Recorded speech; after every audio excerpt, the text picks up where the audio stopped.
Hello everyone, and thank you for joining us today. We're excited to welcome you to our presentation titled INFIT, a Patient Safety Imperative.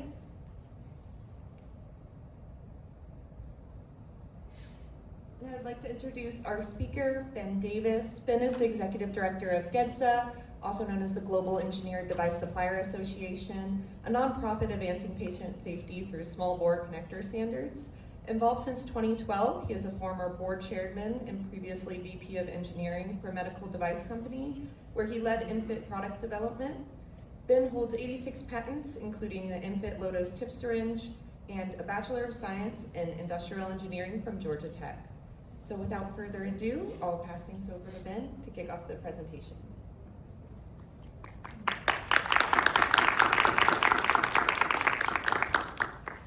Thank you very much, Madison. So just a little bit more about GEDSA. As Madison said, it's the Global Engineered Device Supplier Association. We are a nonprofit trade association. We're made up of about 40 manufacturers that work with INFIT product manufacturers, and also NRFIT, which is for neuraxial devices. So INFIT and NRFIT are our two main patient safety initiatives. And our goal as an organization is to advance patient safety globally, mainly through these two initiatives. Of course, today we're talking about INFIT, the enteral connector. The way the organization is structured, we work with clinicians. We have actually two clinical advisory boards, one for INFIT, one for NRFIT. We have a supply chain and clinical advisory group. We also have multiple committees that we work with our manufacturers with. So we have routine meetings with them. We also have a conversion committee. We have a retail pharmacy committee. We work very closely with the manufacturers, and then we also have supporting organizations that, like BRASPEN, for instance, that we work with and cooperate with. Some of those are regulatory bodies like the FDA, but we also work with ASPEN, ISO, Philampade, ISMP, ECRI, and many, many more. But so that's kind of how we're structured. We also have a board of directors that basically steers the organization. Today, our main goal is that we're going to raise awareness about tubing misconnections and the enteral INFIT ISO 80369-3 patient safety initiative. We're going to do this in three modules, so we're going to break it up into three sections. The first one is an overview of tubing misconnections and recent updates. Then we'll get into improving patient access to medication administration items. Following that, we'll have conversion planning and additional resources that are available to you for your planning purposes to make a conversion to the safer technology. And then we'll conclude with a question and answer session. So if you do have questions, we welcome those, and we'll get to those at the end. So Module 1, overview of tubing misconnections and some recent updates. So let's start at the start. Well, what is a tubing misconnection? I like the FDA's definition, which is inappropriate connections occurring between two connectors that attach devices with different intended uses or applications, such as enteral feeding systems and non-enteral systems. It's important to note that tubing misconnections can lead to serious injury or even patient death. And then I also share this image on the right and the link below it, because the FDA has this wonderful website where they've actually taken documented cases of tubing misconnections, and then they've simulated them. So they've recreated them using, in their lab using dummies but the actual connectors where these events happen. So I encourage you to check out this link, because it just gives a very detailed, I think it's like 18 or 20 different, very specific, actual real-world misconnection events that happen, and explains how it happened and then recreates the event. But just to share a few of those with you though, to give you some examples of misconnections. One is an epidural infusion set connected to a peripheral IV. This delivered epidural medication to the bloodstream and resulted in patient death. Another one is feeding tube connected to an inline ventilator suction catheter. This delivered feeding contents to the patient's lungs. This patient also passed away. Another example is a heparin lock, which via the peripheral IV route connected to an automatic blood pressure cuff. This delivered air to the bloodstream and also resulted in patient death. And then finally, we have this feeding tube that was coupled with a peripheral line of a pregnant woman. This ended up with having enteral nutrition delivered directly into the bloodstream. And unfortunately, in this case, neither the mother nor the 35-week-old fetus survived. So now that we've defined what a tubing misconnection is, and we've given some examples of tubing misconnections, the next logical question might be, well, how common are tubing misconnections? Well, in 2011, a literature review was published called Tubing Misconnections, Normalization of Deviance. This literature review covered 1972 through 2010. And within this literature review, they found 116 cases of enteral tubing misconnections, of which 21 patients died and 84 patients survived, but they had complications as a result of the misconnection. But we have an update here because last summer a new literature review was published. It actually had some of the same authors from the previous literature review. Their goal was to basically update this literature review that came out in 2010 or 2011. It went up to 2010. They wanted to pick up where it left off, and so it covered from 2011 through 2023. We're trying to see, since the first publication, has there been any more enteral tubing misconnections? In this literature review, they found 96 new cases of enteral tubing misconnections from 2011 through 2023, of which 4 patients died and 66 patients survived, but they had harms reported. So between just these two literature reviews, so just what's in the literature, we have 212 cases of enteral misconnections that are documented that have resulted in 25 deaths. But we know that not everything makes it to the literature. Not everything is reported. Things are misreported. So with this in mind, back in 2006, the FDA and ASPEN set out to try to determine what's the actual occurrence rate of tubing misconnections, of enteral tubing misconnections, that is. They sent out a survey and had 182 respondents, of which 29, which is about 16%, stated that they had had an enteral misconnection at their facility.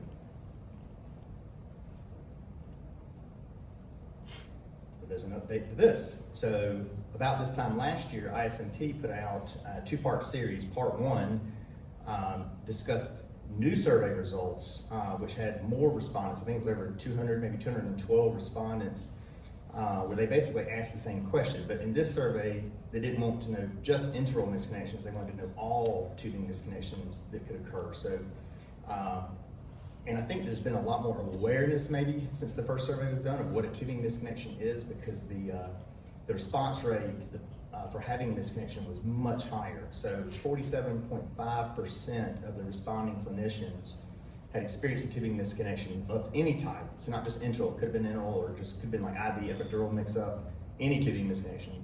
Almost half of clinicians surveyed had experienced one at their facility in their career.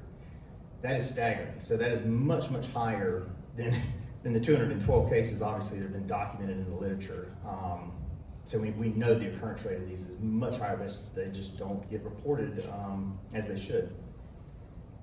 And a very key finding in that same survey, the clinicians were asked, basically what was the outcome? Was this reported? Because that they were trying to determine, well, how underreported do these actually get? Almost 80% of the clinicians surveyed said that it was either not reported, or they didn't have any clue what the outcome was, or if it was reported, where it was reported, no follow-up. So yeah, we feel somewhat validated when we say these often go unreported. About 80% of them go unreported. So we think that true occurrence rate is much higher than what's even found in the literature. So we've now defined a tubing misconnection. We've given examples. We've talked about the occurrence rate and what's actually in the literature, what we think the real rate is. But how do these misconnections happen? Well, it can be due to all kinds of different factors. You can have things like low lighting. You can have multiple devices and lines of different types, like in the same area. Nursing turnover can be a contributor. Just plain old human error can be an issue.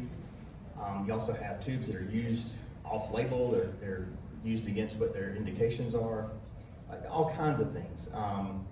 But really what it boils down to, what is central to all these, is the compatibility of the connectors.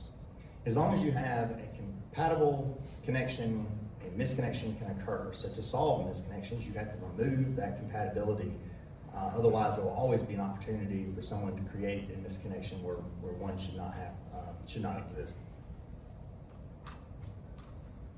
So how do we solve these misconnections? Well, I like ISMP's hierarchy of effectiveness of risk reduction strategies scale that they've published, because historically there have been multiple attempts or approaches to solve tubing misconnections. A lot of them involve things like labeling, color coding, protocols. All these things are easy to implement, but according to the scale, which I think rings very true, these are not effective. These are the least effective solutions. A label, a color code is not the effective solution. It's easy to do, but it's not effective. The most effective solutions are what's called forcing functions. These are mechanical solutions. So in like an engineered mechanical incompatibility, like a fitment that won't connect with something else, that's hard to implement, but that is the most effective way, because that is the root cause, and you're actually solving the root cause of the misconnection.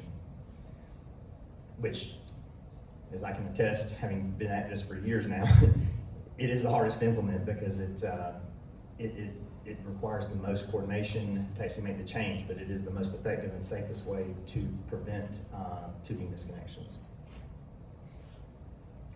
So it was with this hierarchy that ISO had in mind when the ISO, which is the International Organization for Standardization, set out to develop the ISO 80369 series of standards. So today we're talking about NFIT, which is ISO 80369-3.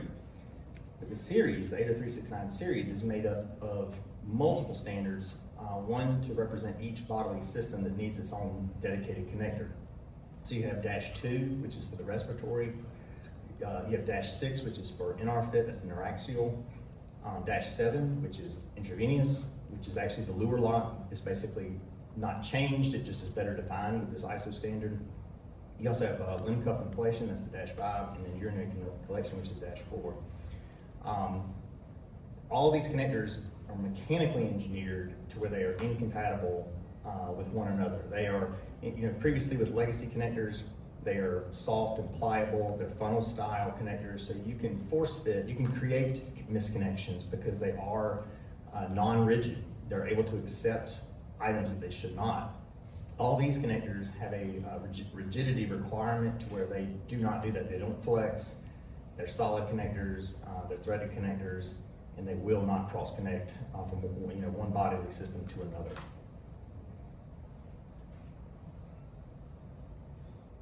So, I'd like to discuss now some of the benefits of regional and global transition to NFIT. Paramount always is improved patient safety. That's here on the upper left. I mean, we never lose sight of that. That's the driver behind all of this. But as we have seen NFIT roll out globally, we've experienced a lot of knock-on benefits from the introduction of NFIT. That's all really inherent to it being a standardized, ISO standardized connector. Part of this is reduced training. So when you have to train staff, instead of having multiple systems, maybe you have 4 or 5 different manufacturers of integral products, and they all have a little bit different connector. They're a little bit proprietary. Maybe some require adapters to piece one manufacturer to another. With NFIT, you don't have any of that because it's all standardized. So you can eliminate a lot of the training requirements. It simplifies that. The next point here is no more need for adapters. As I just said, since everything is standardized, once you reach a steady state with NFIT, you've gone through the transition, you virtually eliminate the need for any more adapters. It's kind of crazy how pervasive adapters have become in the enteral field because none of these legacy systems are standardized. So you have to pretty much always have adapters to kind of make one enteral system mate to another, since they are not standardized and essentially all the legacy systems are essentially proprietary. Another really great benefit we've seen with NFIT is product innovation. It is, as a medical device product development engineer, it is very hard to get a device onto the market, and it is even more challenging if you are trying to put a new technology on the market and you have to deal with the technology itself, but then maybe you have to make 5 different iterations of it because it needs 5 different connectors to work with all the different proprietary systems that are out there. This prevents technologies from coming to market. With InFit, since everything is standardized, you can now just make your new technology. It has to have just the one InFit connector on it, and it's much easier to get to market, much less tooling, much less investment, just faster to market. So we've seen a lot of great new products come out as part of InFit transitions occurring. You also have more product options since we're no longer in the land of everyone having a proprietary connector that they had to design from the ground up. Now everyone can just buy the ISO standard. Everyone's on the same page. I know that manufacturer A, their product, InFit product, will connect with manufacturer B, C, D, X, Y, Z. They're all going to be compatible because they're all designed to a very rigorous ISO standard. So this has created a lot of new companies in the market. A lot of manufacturers that weren't doing mineral products now do, because it's standardized and they're not having to create a proprietary system. This also means that we have less supply disruptions and back orders, because maybe before you had a proprietary system. There are some proprietary systems that are truly proprietary where if it's just one manufacturer. If they go in back order, there is no solution. Where with InFit, it's standardized, so everyone that's making InFit, it's all compatible with one another, and you have multiple, instead of just hopefully a secondary source, you have a tertiary source. You have maybe a fourth, fifth, or sixth backup supply available to you, because there are so many redundancies, because there are so many manufacturers now standardized to this connector. And it also improves patient portability. You could have a patient on a legacy product in one hospital, or let's say they're on InFit. They could get discharged from that hospital. Maybe a week later, they have to be admitted, and they go to another hospital. Maybe they're traveling. Well, if that hospital is not converted to InFit, then this patient may have to have their tube pulled, or they have to start also using adapters. Just creates a lot of problems. And this was very true in the legacy world, because again, all these systems are proprietary to an extent. With InFit, once we get to 100% conversion, when that patient leaves one hospital, no matter what hospital they go to, they're going to have that connectivity. They're not going to have to worry about their tube not being able to connect with whatever equipment the hospital is using, once we get to full conversion, that is. This is not only true from maybe across the country, but across the globe. This is a global transition. So, if a patient gets a tube in Brazil and they travel to Japan, hopefully they're able to utilize the same connection if they had to be admitted to the hospital, because it's all standardized and it's global. Those are some benefits of the standardization, but we've also seen quite a few patient benefits. I'd like to just share a few with you as well with InFit. Again, always paramount is the improved patient safety. It always comes first, because that's what this is all about. But another great thing we've seen that many parents especially just love about InFit is it eliminates this phenomenon that we call feeding the bed. So, many children that are tube fed are on overnight continuous feed. So they have a pump that feeds them all night long. And with legacy connectors, these things are notorious for slipping apart in the middle of the night. Maybe the child rolls over, the connection is broken, and the pump runs the feed into the bed. The child does not receive the nutrition, but also they wake up covered in formula. Mom and dad then have to get, they're woken up, they have to deal with this, they have to change the sheets in the middle of the night. It's very unpleasant. With InFit and its screw-style connection, that's virtually eliminated. It no longer happens. So many parents have seen this as a real blessing, and it's just a knock-on benefit. Safety's first, but then we've seen many parents just really love the system because of that. Also has an improved user experience. Again, this goes kind of back to the part about technology. There are so many new options available, new technologies available. Also previously with legacy systems, a user may have had a choice, if they had a choice at all. Maybe they had a choice between one or two different tube manufacturers or syringe manufacturers, because that's basically it. With InFit, they can really tailor what they get based on what their needs are. There are so many different options, so many new manufacturers in the space. A patient can really find the products and options that suit their needs best. So that's been another big benefit. And again, it's the improved patient portability, but also product availability too that comes with this. There are just so many options and redundancies to where if something does go on back order, instead of a user, patient, caregiver being forced to reuse equipment, maybe like reusing syringes more than they should, or there's a redundancy now where they can actually find another option. They can source other product where before maybe they were just stuck and couldn't get product until it came off back order. And just a couple other items I just would like to discuss with you. ECRI and IS&P, hopefully you've all heard of IS&P and ECRI. They are really good about putting out best practices and recommendations and guidances on best practices.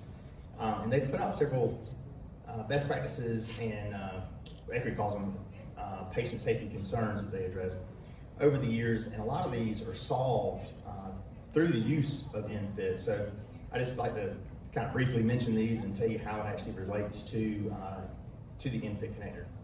So for instance, IS&P best practice number 4 is ensure that all oral liquid medications that are not commercially available in unit dose packaging are dispensed by the pharmacy in an oral syringe or an enteral syringe that meets the ISO 80369 standards, such as InFit. Well, our perspective, what that means to us is that InFit syringes ensure that the risk of inadvertent tubing misconnections and wrong route administration errors are minimized.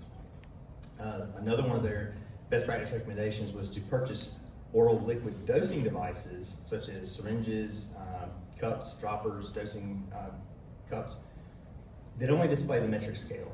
So there's been a huge problem with this over the years because many manufacturers would put both the table or teaspoon markings and a metric scale on there, and there's been so many instances where the prescription would say that the dose in like milliliters, but the parent would fill the dosing device, whether it be a cup or a syringe, they would fill it to the teaspoon level. Well, those are off by a factor of, I think, it's like 2x, around 2x. So you have a big opportunity for a missed dose when that happens.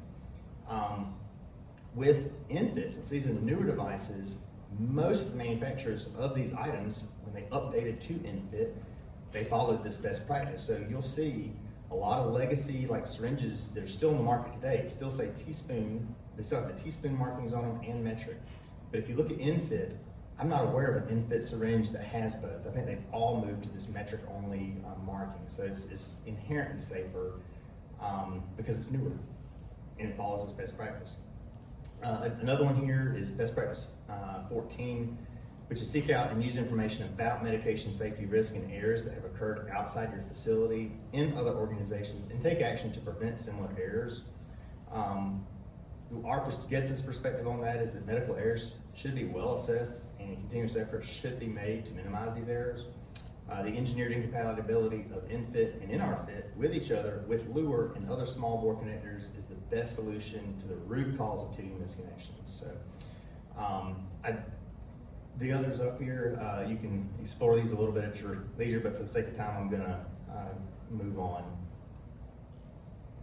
Also wanted to provide an update. So that stuff is just historically, IS&P keeps these running lists basically of best practices, and ECRI also has, an archive of all their patient safety recommendations. But just as recently as the end of last year when ECRI put out their top 10 health technology hazards for 2025, number 8 on their list was involving poorly managed infusion lines. And while they didn't say, tubing misconnections are paramount of when we talk about tubing lines, they did make a mention of it out here to just remind everyone that, while medication errors and misconnections are perhaps best known danger. So I hope it's best known danger, but I'm glad that ECRI put this little reminder in there so it kind of stays front of mind with everyone. Now, I'd like to share with you some conversion information because we get asked this question all the time, and the one that we probably have the best handle on is probably the conversion status in the US, but even here in Brazil, a lot of people have stopped by the booth to ask me about where's the US at with this. So I'll share a little bit of information with you. Now, the US has over 7,200 acute care facilities, so it is basically impossible for us to know precisely what the conversion rate is in the US at any given moment. Several years ago, to try to break this down into a manageable task, we said, well, let's look at the U.S. News and World Report's best ranked hospitals, because at least this will give us a manageable list. You know, we can't determine 7,200 hospitals, but we can look at 25 and maybe determine what their status is. So that's what we did. We used these 4 categories, which is the top 10 best children's hospitals, top 25 children's hospitals for gastroenterology and GI surgery, the top 25 hospitals for neonatology, because of course so many neonates are tube fed, and then the top 25 adult hospitals for gastroenterology and GI surgery. So these are your best ranked facilities, and they're best ranked for a reason. It's because they tend to do the right thing. They tend to set best practice. And I kind of clicked through this because this is from 3 years ago, and you can kind of see how these graphs improve and evolve over the years. So this was 2 years ago, and this is the one that came out this summer. So we are slowly making progress toward 100% among these top-ranked hospitals. And what's very interesting actually about these 3 pie graphs that are not 100%, there's one children's hospital that's not converted to infant that is the outlier in each one of these graphs. So if it wasn't for this one hospital that just has dug their heels in and for whatever reason they've not adopted infant yet, if it wasn't for them, we'd have every one of these pie graphs be at 100% on these top-ranked hospitals.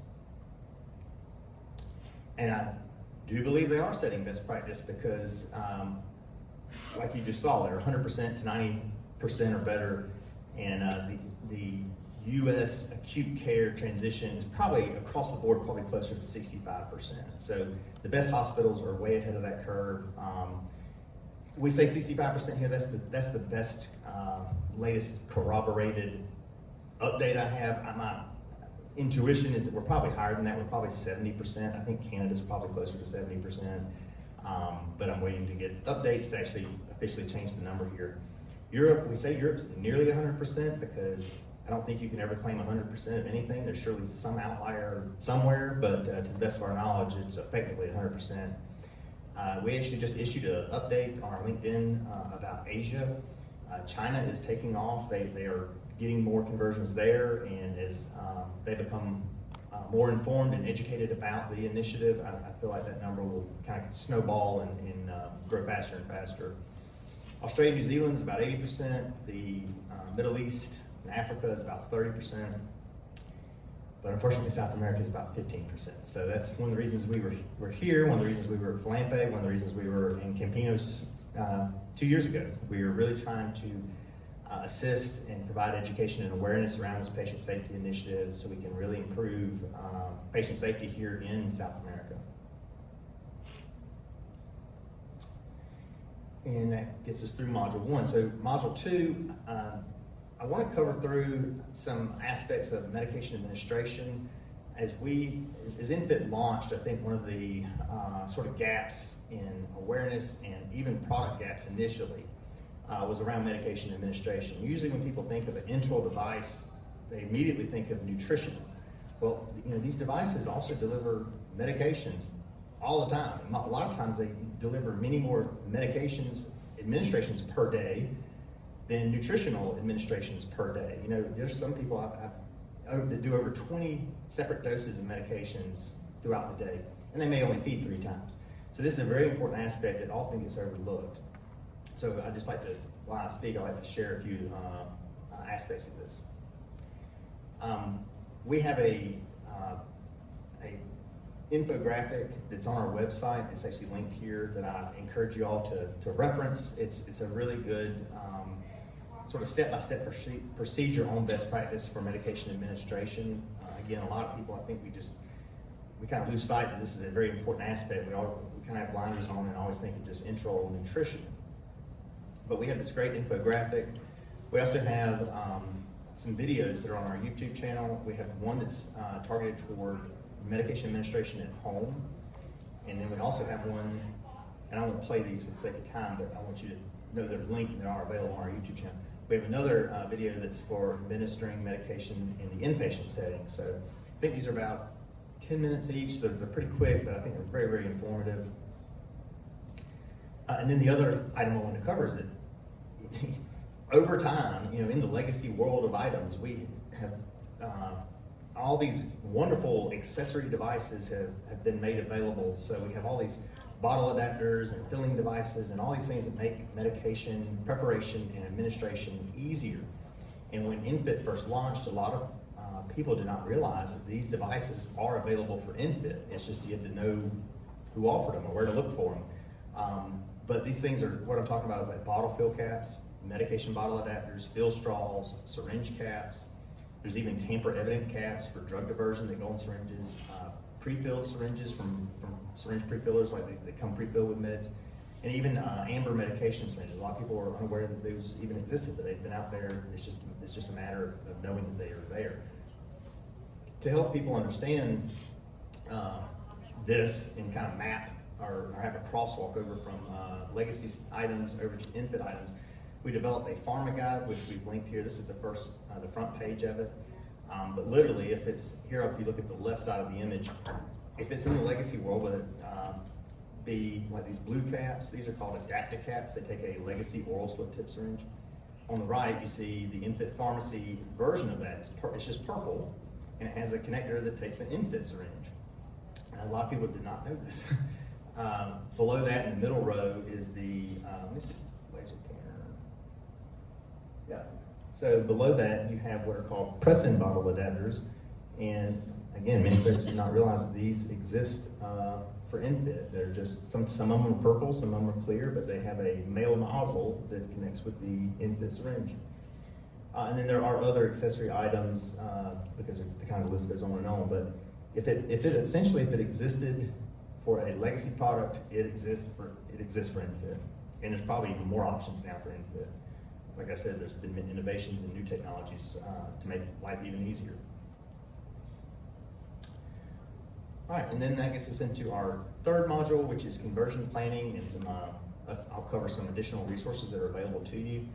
This is what we call our wristlet. It's basically a bracelet that shows the InFit connection system. Hopefully you all grabbed one of these from the table outside when you walked in. This is just a very easy educational piece that shows you the two different connectors, and you can wear it on your wrist if that's what you choose to do. But those are out on the table if you'd like to take one. It just serves as a good example. If someone wonders what InFit is, if you go back to your facility, you can show them your bracelet and say, well, it's this. It has the male connection and a female connection, and they screw together.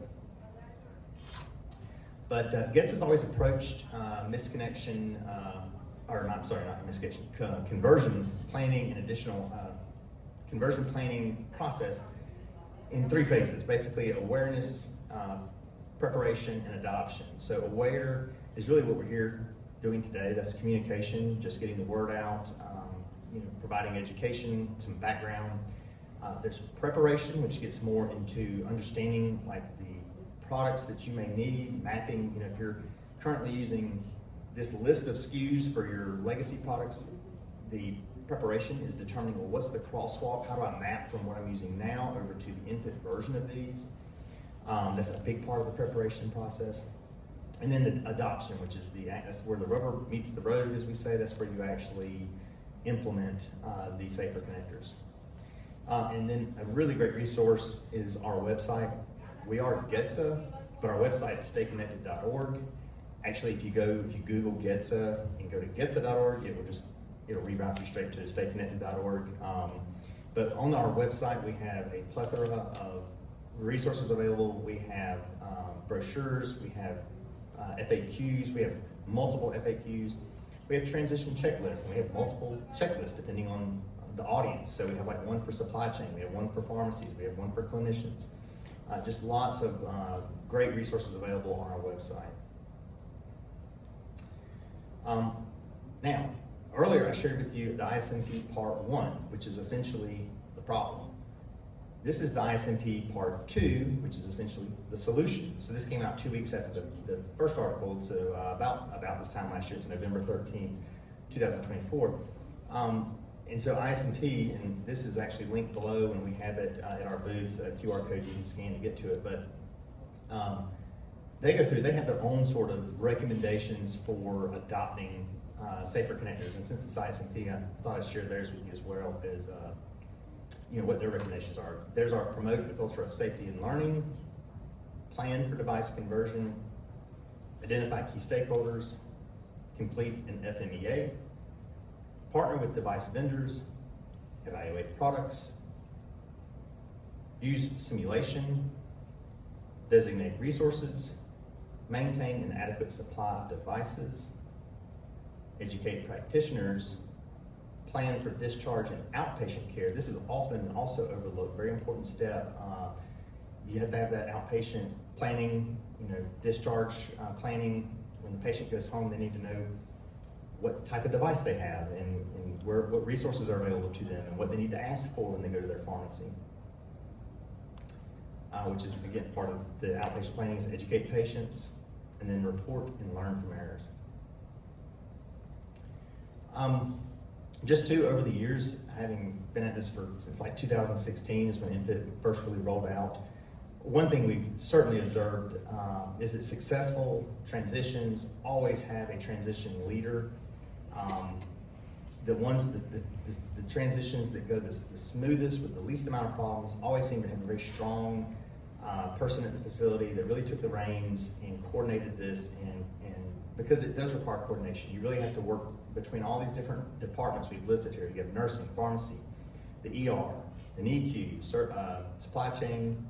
You get risk management, discharge planning. I mean, you name it. There's all these folks that if they touch an integral product, then they need to be in the loop on this. And again, I encourage you to be the transition leader because it will make your life so much easier and just makes this go miles and miles better than if it's just haphazardly sort of approached. And then some additional resources I want to share with you. We have a product resource page. So GETSA has I think about 40, 36, something like that. InFit members, we also have NRFit members, but on the InFit supply resource page, every one of those members is listed. Their bio, if they provided it to us, is listed, and they also have key product categories. So if you're planning a conversion, instead of having to go and search the entire internet trying to find the resources you may need or who makes what products, the intent of this page is to have a one-stop shop, one page where you can see all the manufacturers and you can even see the key categories, what products they make. So if you're looking for syringes, you can just scroll that page and see everyone that says they do syringes instead of having to spend hours searching the internet trying to find out who does syringes or InFit syringes. We also have a monthly newsletter where we try to post a lot of relevant materials and new updates. I encourage you to subscribe to that. One of the things that was also out on the table, I think I saw a lot of you gather, was the link to our LinkedIn page. Madison, who introduced me, does a great job with that. She tries to keep it updated 2 to 3 times a week with relevant posts and updates, and it's probably the best resource to stay kind of in the loop on all things InFit. And then of course we have a YouTube channel where, like I just showed some of those videos we have linked, but there's many more videos. We probably have 20 to 30 videos on the page, so you can scroll around and see what you can probably find. Any topic that you want to learn about that's related to patient safety and InFit, you can probably find there. And then just some of the notable website materials, what we see the most hits on, so I'll mention them because they must be helpful if people are constantly downloading them, is our FAQs. It's I think about 40 different questions and answers that cover just such a wide range of topics. So pretty much any question that's been asked over time, we've tried to compile and consolidate into this FAQ document, so I think it's very helpful. We also do have those transition checklists I mentioned, and those are tailored to the different departments. So supply chain can have their own list of here's what you need to do, pharmacy, clinicians, and then the pharmacy resource guide I shared with you earlier is also accessed quite a lot. And then we also have translated materials. So one of the things that we've been doing, trying to do and be better at, is to make sure that the resources we have are translated into other languages. And we've actually been updating quite a few of our materials, and like for instance the FAQs we're modernizing that and improving on that, and once that's done in English, it'll be immediately updated into Spanish and Portuguese and all these other languages we have. But I think every website's a little different on where do you find this. A lot of websites, you click at the top and there'll be like a flag and you scroll down and pick whatever language you want. Ours is at the bottom. So if you're looking on our website, every page we have has this footer, the languages or right there on the right, you just select what language you're interested in, and it'll take you to that page.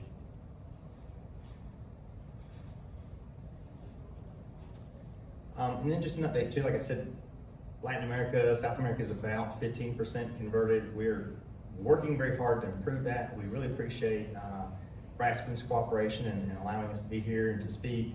I just got back last weekend from the FLAMPE conference in the Dominican Republic. We're working with FLAMPE and Dr. Jacquez have been wonderful to get great partner.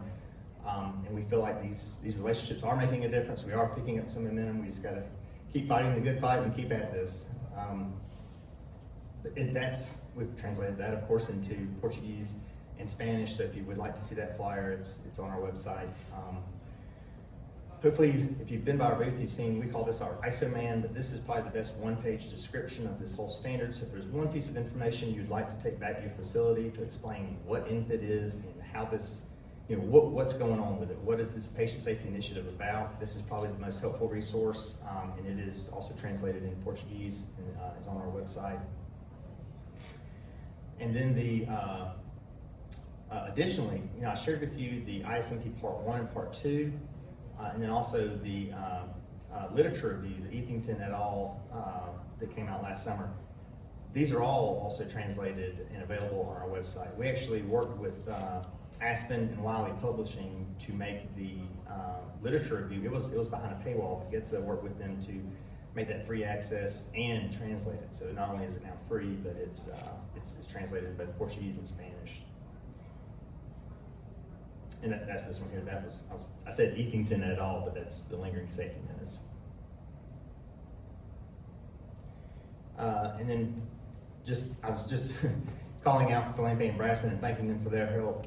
Again, really do appreciate the cooperation and appreciate the cooperation of our supporting organizations. We work with quite a few. ISMP is so good to work with, ECRI, ASHP, really just alphabet soup of all the different names and acronyms of the organizations, but we really do try to partner with societies. We're trying to build relationships in South America, so if there's an organization or society that you think we should get connected with and get involved with, please let us know, because we'd be happy. If it means improving patient safety, we're willing to do it, and we would love to do it. And then a big thank you to our members. As I said, we are a nonprofit trade association. I think we have currently 36 INFIT members. Here they're all listed alphabetically, but without them and their support, we wouldn't be able to offer up educational materials and assist in implementing and rolling out these patient safety initiatives. So a big thanks to them.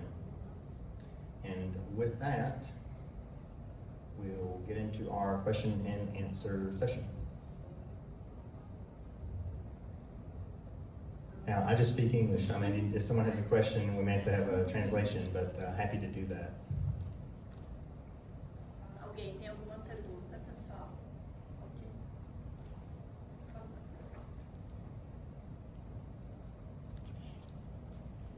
Bom, primeiro eu queria parabenizar pela aula. Foi muito esclarecedor. E eu também faço muitas aulas aqui no Brasil sobre as conexões em FIT, em vários lugares, e a grande questão é sempre a mesma. A gente sabe que existe a ISO, que foi criada fora daqui do Brasil, e que ela é importante para provar que realmente a conexão faz a diferença na prevenção de evento adverso.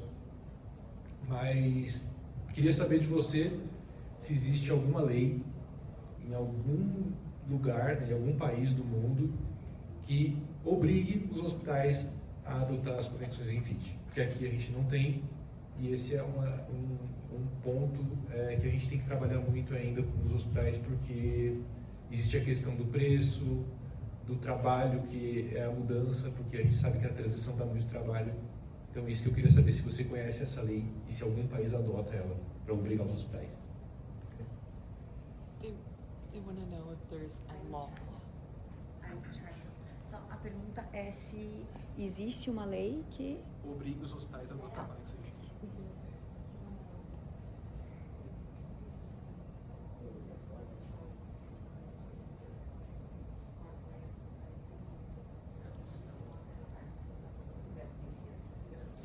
Very good question, and question that comes up quite often, so we should probably add that to the presentation. So, to my knowledge, there is no legislation in Brazil, no mandate, but one of the reasons we come to conferences like this is to talk about things like that, and how do we maybe encourage the government to create a law or do a mandate. So I'm hoping one of our main follow-up activities from this is to continue with the relationships we've built here with our members. You know, we have great relationships with our manufacturers, but they're all over the world. So you have to actually come here to find out, well, you know, who's the person that's actually boots on the ground in Brazil. So we built a lot of these relationships, and we plan to continue engaging with them and building those relationships, and then working on things like this. We were just talking earlier this morning about, well, you know, we really need to work together to promote the need for some type of legislation. And I think BRASPEN is actually supportive of that as well. So hopefully between BRASPEN and the manufacturers and us, we can come together and make that happen, is my hope. Throughout the rest of the world, there's very little legislation. The state of California actually has a law in the books where they should, if they were following the law, they would all be 100% adopted, but they don't enforce the law, so it's not 100%. And interestingly, just as a side note, Europe was, like I said in that one slide, nearly 100% adopted, but they did it without a law. The manufacturers there all basically had an agreement, a gentleman's agreement, that on a certain date they were just going to switch over to InFit. They were going to no longer offer legacy product, they were just going to switch. And they all honored their commitment and made it happen. Unfortunately, we've not been able to see that, experience that in other regions, but you know, that's also hopefully an option maybe too. It would improve patient safety, and that's what needs to happen. We just need to get to the safer technologies.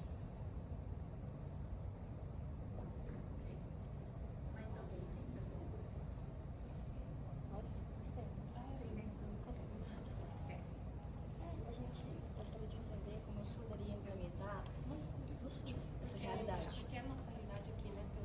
Parabenizar pela palestra. Falando no microfone em português para os outros. Boa tarde. Gostaria de parabenizá-lo pela brilhante apresentação, e a nossa dúvida é saber como poderia ser implementada essa tecnologia a nível de SUS aqui no Brasil, porque fora os sistemas são particulares, né? Mas a nossa realidade aqui geralmente é pela saúde pública. Então, apesar de ser muito importante, seria um pouco mais complicado. Então, a gente poderia ter alguma noção, alguma ideia de como é que poderia ser implementada no sistema público de saúde do Brasil. Obrigada. Thank you. Obrigado. Obrigada, sorry.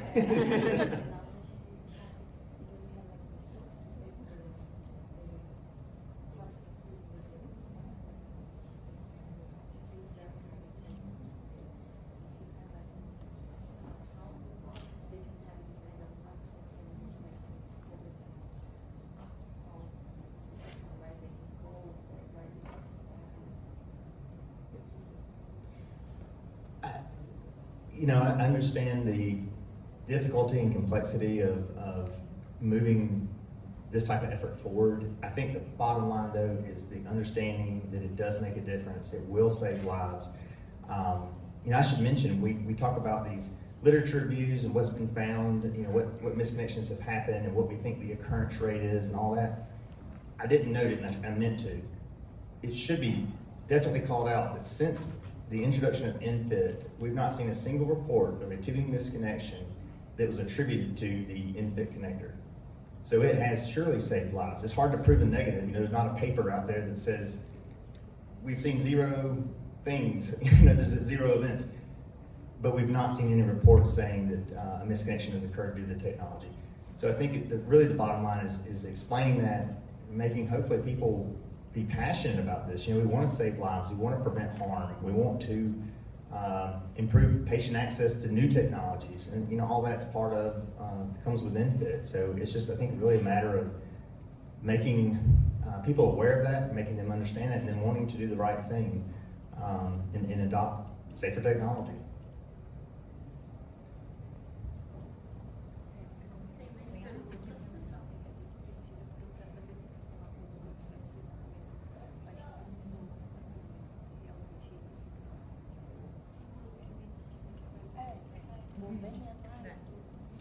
but we're a resource to you. I've given out almost all my cards, but I have it digitally too. You're more than welcome to contact myself or Madison. If you have a question, if you have a need, if you see something that's not translated on our website that you would like in Portuguese, we are happy to do that. We are here for you and for patient safety. So please know that we are a resource that's available, and we are more than happy to help you. You have one slide with your email or not? Oh, Your slide? I think so. Yes. Yeah. So If you want, yeah, if you then that's if you don't have my card or Madison's card, you can always email us at info@getsa.org. And of course, as I mentioned, our website is stayconnected.org. Great plethora of resources available to you there, but we are also happy to help you find anything you may need, or translate anything you may need, or create. If you have a need, like if we can tailor a presentation to you for your facility, we're willing to do that. I mean, just let us know how we can help you, and we will do it. So just reach out to us, please. We beg you, reach out to us, let us help.